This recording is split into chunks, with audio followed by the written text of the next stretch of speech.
Game 1 of the grand final, CLG.eu facing off against Gamehopper. Was it EI, Myrmidon, Gamehopper?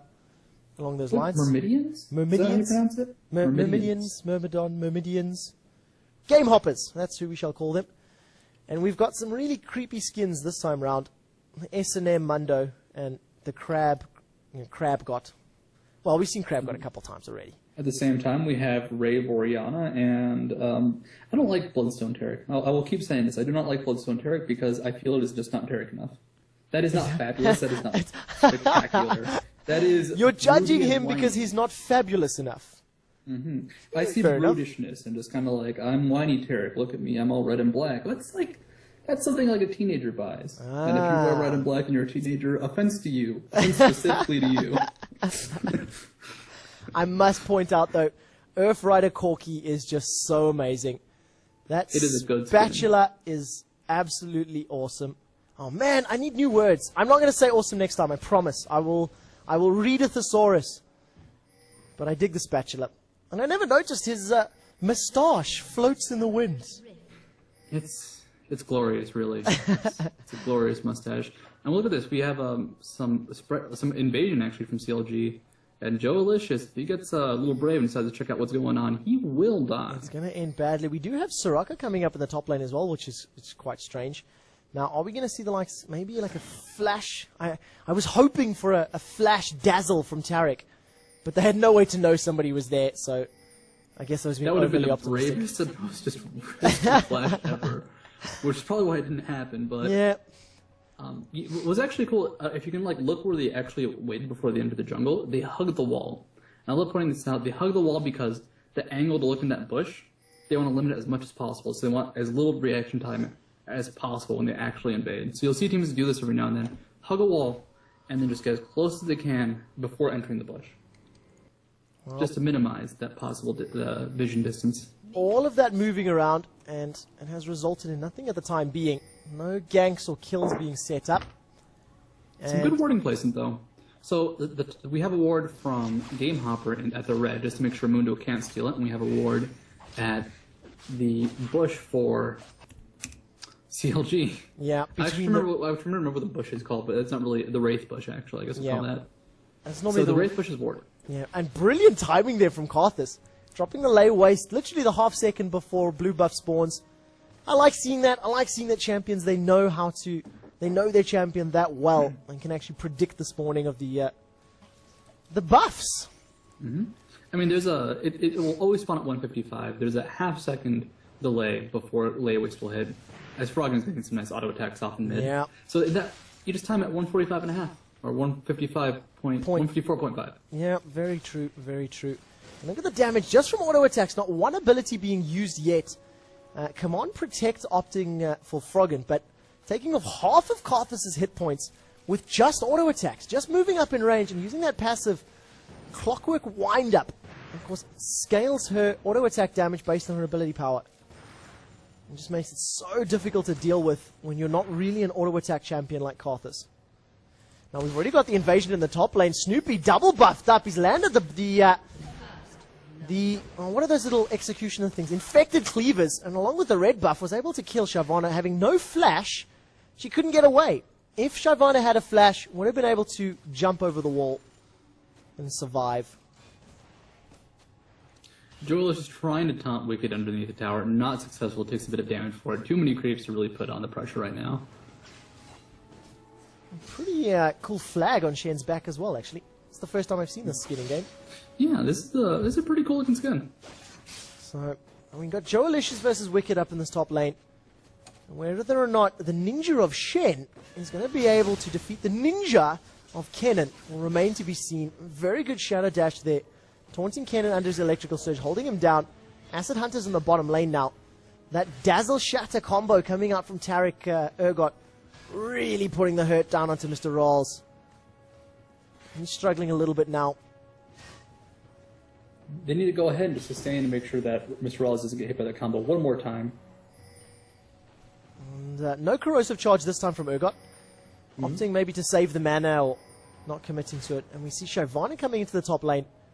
Broto, the ex-Dutch Call of Duty 4 player, I believe he was Dutch anyway. I'll have to double check that. Exhaust is down, so there will be no exhaust for this gank. Yeah, and what's the summoner spells that Shen's got at the minute? Flash Ignite, so if they can get damage down, but I just don't think, without being able to lock down Wicked, and the fact that he's got Flash up as well, it's going to be so difficult to set up anything like that. And set up any secure gank. So As you can see, Broto's debating whether to go or not, just running back and forth in bush. And the indecision's costing. The indecision's making, you fall behind. When you give up first blood like that, especially as a jungler, and you lose those double buffs, you can't farm, you don't kill out as many camps, you don't get the levels, you don't get the gold. And it's just so difficult to pull back. Well, you look at Mundo, he's almost 5. Shyvana barely hit 4. Yeah. And all of that just a very, very well-timed invade. Those wards, as you mentioned right very early on, it gave CLG the vision and the knowledge of where Shyvana was and what she was up to. So, as soon as Shyvana was moving towards the red buff, or had picked up the red buff, Dr. Mundo was there saying, hey, what's up? I'll take first blood quite happily. Invasion has gone from being something about getting the good kill off to probably just getting a good ward off, actually. Yeah. It is very, very true. The advent of the aggressive jungler, and obviously the weakened jungler over the past 4 or 5 months, has made the game so much more exciting to watch. And a lot more dynamic as well, because every ward you place, every little piece of information that you can gain, it just makes you, it gives you the ability to make more accurate decisions. When to push, when to commit, when to leave your lane, because you know that somebody's going to be moving or setting up for blue buff or dragon or similar. Have you ever seen a player who doesn't really quite know League of Legends try and ward up everything? Yeah. They will just carpet bomb wards everywhere. These players, they don't need that. They just need huge damage going down. The shockwave coming up, pulling Karthus back, along with the ignite and 1 more, 2 more auto attacks. Froggen just deletes Karthus. So, carpet bombing wards. I quite like the idea of this. It's good in certain circumstances, but early on, I see players do this a lot. They'll just put wards everywhere. You don't need that so much. You'll reach a level of play where, you know what, you just need those few key wards, you can keep so much vision. Eventually, once you start getting aggressive and start moving out a lot more, that's when you do it. But right now, this is just the point where you just need a couple. And you get so much information from one ward, so watching the minimap closely, knowing the jungle patterns, knowing the routes. Yeah, that's the key. That's the key. Knowing the champions you're facing, or knowing the champions you're coming up against, and knowing their capabilities. So you should always anticipate the best Mundo or the most aggressive Mundo or something like that, and anticipate, if I were playing Mundo in this situation, where would I be? How aggressive would I be? At what speed could I clear my jungle and start setting up for a gank? So there comes the Dazzle, Shatter, Corrosive Charge into Acid Hunter, Ignite is on, Heal comes out as well, another Acid Hunter, just running out of time, cooldown reduction not quite high enough. Now Dr. Mundo's turning the pressure onto Karthus. He lands an Infected Cleaver, there goes the Ball Protect, and now all of a sudden Shyvana's turned the damage around, and it looks like an ultimate from Shen coming out. I'm not sure if it was cancelled, it was an ultimate. Shadow Dash comes out, and a very good double kill here for Gamehopper. Just having that global presence. Straight into a dragon, actually. Yeah, Stand United. Stand United just so powerful. Shen obviously picking up 6 fairly recently. Where's he? Yeah, actually just hitting 6, it looks like. No, I'm blind. Sorry, he's nearly level 7. That would have been compliments to the kills as well. And really well played there. Yeah, that was an overcommitment from CLG. They did not play as if the enemy team had Shen. And they got Karthus to blow Flash. I thought Karthus would die in that fight, actually. And that was their chance to, go ahead and blow a Flash. Get something done. In that case, getting Summoners was going to be enough. This was kind of what happened last time with the overcommitment from Nautilus. They just overcommitted, decided, we can still get the blue buff, but Soraka and Corki had just gotten chased back towards them, actually. One thing that I found very impressive or very surprising there was the amount of damage that Shyvana actually managed to put on Dr. Mundo. Dr. Mundo face-checked the bush, trying to chase down Karthus, and ran into a burnout flame strike twin bite. So just that combination chunked off about 35% of Dr. Mundo's health, and he was forced to run away. Snoopy was going, you know what, there's actually so much damage coming out from Shyvana. So if it wasn't for all that DPS, it could have gone differently. I mean, well, just looking at Shyvana's damage, she does about 300 damage. This is actually a roundup on her twin bite right now. With burnout, it's going to be an extra 400 or so on that duration of time. She actually really hurts. Her numbers aren't big on their own, but the way they add up just combine to it. Just a massive amount of DPS you can just pull up really quickly at really any time. And also combine the fact that the Flame Breath reduces armor, and then having the twin bite, 2 auto attacks landing at the same time. It really hits hard, and a brilliant Shadow Dash there comes out. Now the red buff is on Wicked, popping that Slicing Maelstrom, has been chased down by Broto's Shyvana. And just not enough burst, just not enough damage coming out. Although saying that, I mean, Wicked was down to 200 hit points. So, pretty decent damage. 900 of his 12 of his 1100 hit points there. Snoopy now's coming up. He does have red buff as well. If he can land a cleaver in the middle lane, Froggen getting another kill onto Karthus. Karthus just thinking about the Requiem. Opting not to go for it, though. And now you think to yourself, oh, Requiem had been used as well. Yep. I hadn't even seen it being casted. My bad. It might have been interrupted by Orianna, actually. That may have been why Froggen went for the kill. Because I was watching Wicked, and I was thinking to myself, I wonder why Karthus didn't ult. And I thought, if the Karthus ult had been thrown during the course of the fight between Shen and Shyvana, and Kennen, obviously, it may have reduced Wicked's health low enough to be able to get to the turret. Oh, there we go. Maybe that's what it is. Maybe the cast did actually go through, and that's why Wicked was down to 200 hit points. That could have been it. Yeah, because I was thinking to myself, too many spell effects. You throw in the dragon, everything's just too pretty. It's like, yeah, what's going exactly. on? Too many lights. And with that burnout effect as well, leaving the trail on the ground, it's all red and shiny. So, Yeah, 3-2. I just read and just like, yeah, it's probably from the Shyvana or something like that. She just tosses so much red out. That's enough. So, 3-2 is the kill score at the moment in favor of CLG. And let's bring up the scoreboard once again so we can see where the items are going. Urgot, 85 CS and a Brutalizer already to the 68 of Corki. And there goes a very nice dazzle into the Shatter. Manages to get out of range. And the silence, the infuse from Soraka, shuts Urgot up. So there's no hyperkinetic ultimate awesomeness of swap place reversal. I think that was actually along with the original name, which is quite impressive. Yeah, that was the naming, but due to the number of characters they had to reduce it, it couldn't be translated to all the other different languages and stuff and the like. But I definitely think you can see the developers have some fun. Hyperkinetic Position Reverser. That's a pretty cool name. So You look at the older names, Radiance on Taric. That's not fun. But No. Dazzle's fun because Taric's fun. yeah, very, very true. I like the fact that Soraka's there. I actually completely forgot about the fact that Soraka can apply a silence. And that, of course... That balance is critical in trade, because if Urgot can actually get his full combo off, that's lots of damage. But the fact that you can infuse that and just delay him, he is a bit of a spellcaster in the sense that he needs to use his skills for damage, like much more than an auto-attack carry would. So just getting that brief interrupt is enough to save yourself maybe 1 or 2 Acid Hunters, which is really important in the scheme of things, because it's a long-winded harass for in that bot lane. Definitely something to point out here in the middle lane at the minute. 12-minute Rod of Ages for Froggen. 102 CS. I mean, that's as close to perfect as you're going to be able to get at this level of play.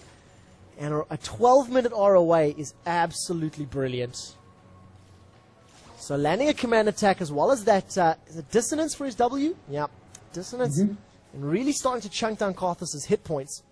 Karthus does have the Catalyst, the Protectors, though, so that's going to be able to at least give us some hit points and mana back. And now Shyvana's going to move forward, pull Yellow Pea backwards with the ultimate. The Exhaust is out. Karthus' ultimate comes out, and now Summoner Heal has been used. The Flame Breath plus 1 or 2 more auto attacks would have been enough, but the shield from Urgot is more than enough to save him.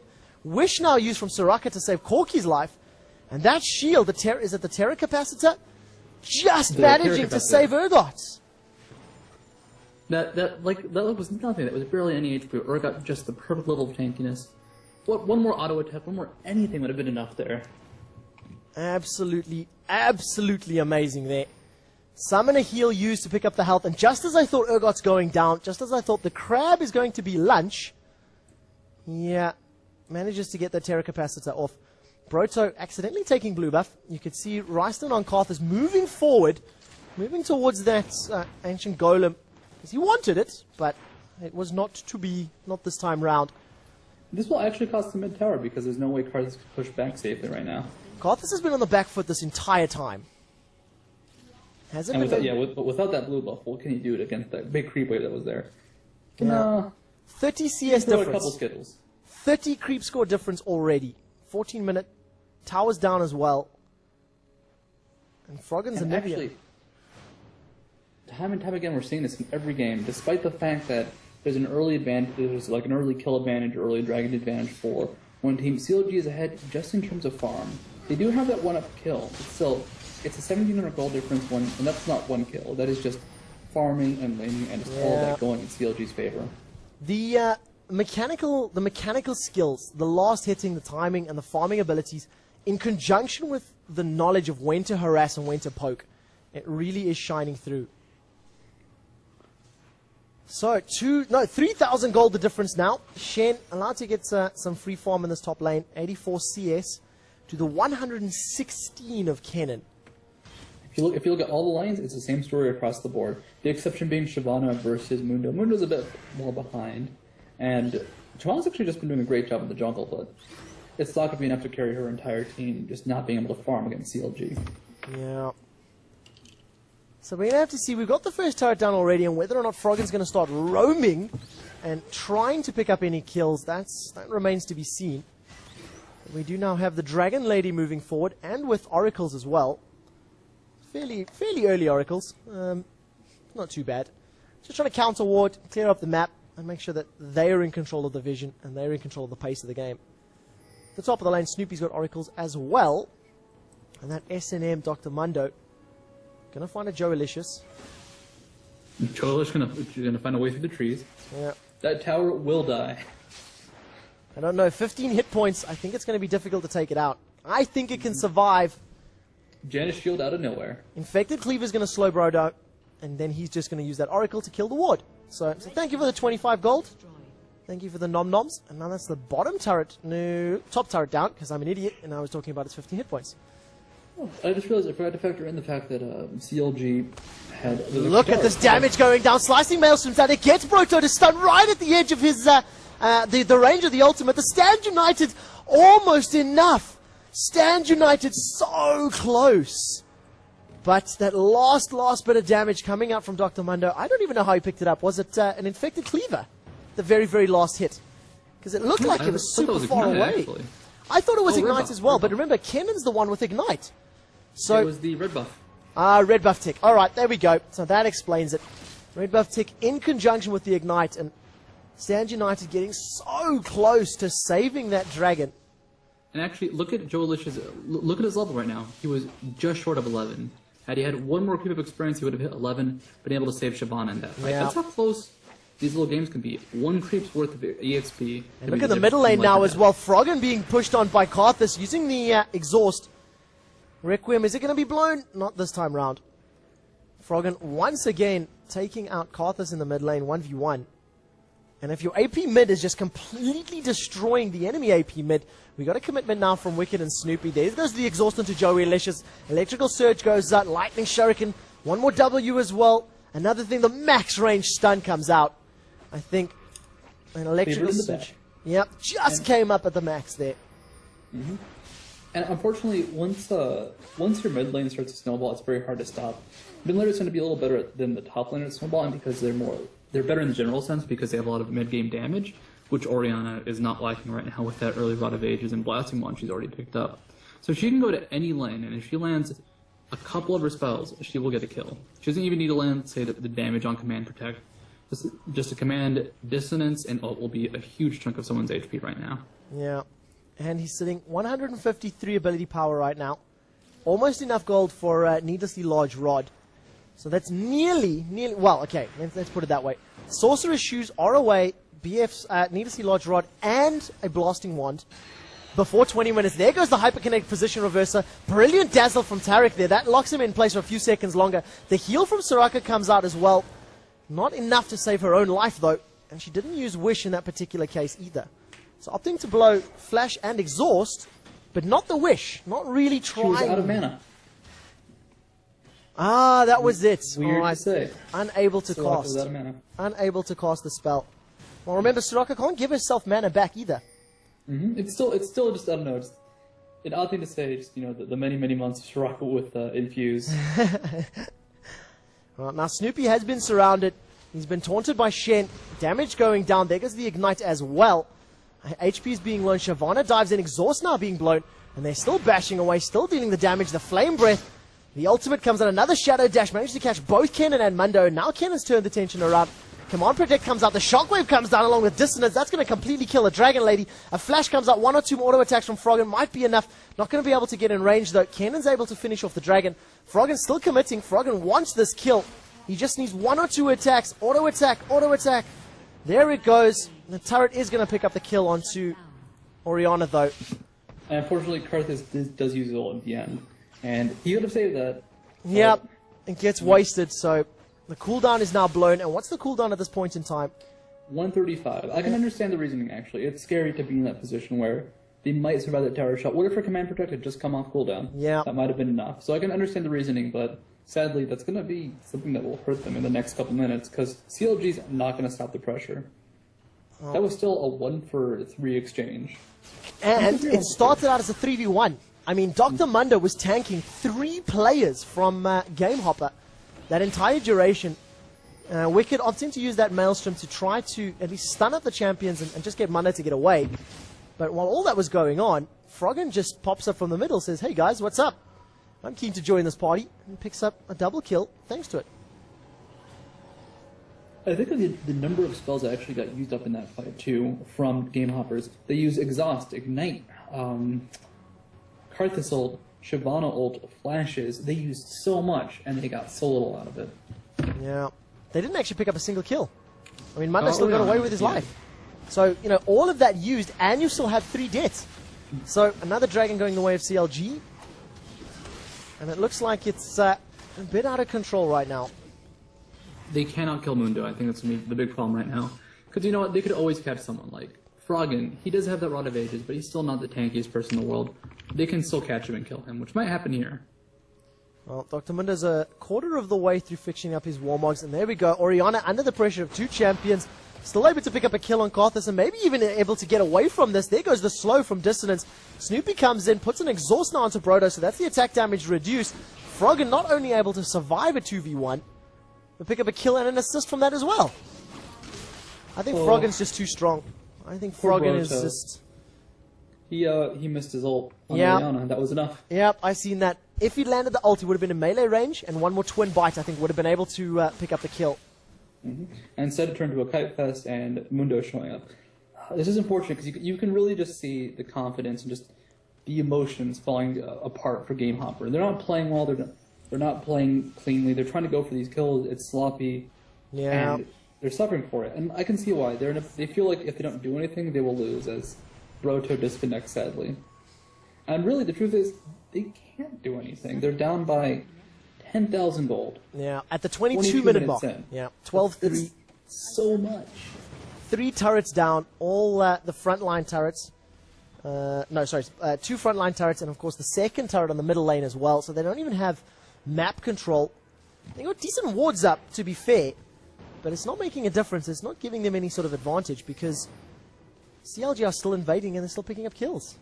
And if you look at what's killing them, is it laning or is it actual ganks? For the most part, it's laning. It's just that they're in the lanes, and when they're there, whoever they're up against will kill them. Very nice Wall of Pain coming out there. That's going to slow Wicked. This might not be enough. There goes the Command Protect. Dissonance goes down, and that just completely chunks away Karthus' hit points. Wicked flashes forward very, very aggressively, get in front of Karthus, apply those stuns, apply those auto attacks. And the speed boost from that Dissonance, almost enough for him to catch up, but not really enough to do anything about that, and to finalize the second kill. And another turret goes down. It looks like Broto might still be disconnected. I wouldn't be surprised to see a surrender come out, just because it sucks to play like that. Yeah, it is 4 versus 5. And you've got the disconnect. It's a 4v5 with a 38,000 versus 25. Actually, let me do some math. Well, you can cast this. Well, you focus on the math. We've got another fight in the middle lane now. Snoopy Dr. Mundo activated that sadism, tanking the turret, and it's just not even hurting him. Over and over and over. The shockwave all the way in the background. Max range, picking up a kill onto Corki. I didn't even see his hit points. That was Earth Rider's tail right there. I couldn't even see it. It was just max range. And you start to think as well, if it's a best of 3, and you know that there's another game coming, maybe it is better to just call it a loss and go, you know what, they beat us this round. Reset the mind thought, reset the thought patterns, and get ready for the next game. Don't stress yourself out. Don't freak out. Exhaustion is big. These guys have been playing for so many hours today. Yeah, we're reaching in the 7-8 hour mark now. Yeah, and if they keep going ahead, if they keep trying to fight this, they're just going to lose. This is no, they've already surrendered. There we go. So there comes out the surrender vote once the Shyvana does reconnect. So game 1 of the best of 3 goes the way of CLG. Gamehopper getting a bit stomped. I mean, it was a bit of a one-sided affair. It happens. There are games where you just will lose it, things will go terribly wrong, and there's not a whole lot they could do about it that game. Some things just went wrong. They could not lane, the ganks failed, Shyvana died early. They had a couple good picks, but they just kept dying and just were unable to survive CLG's strong lanes. Yeah, so well played to CLG once again. Coming through very, very strong, and Froggen just really leading the charge there. While we get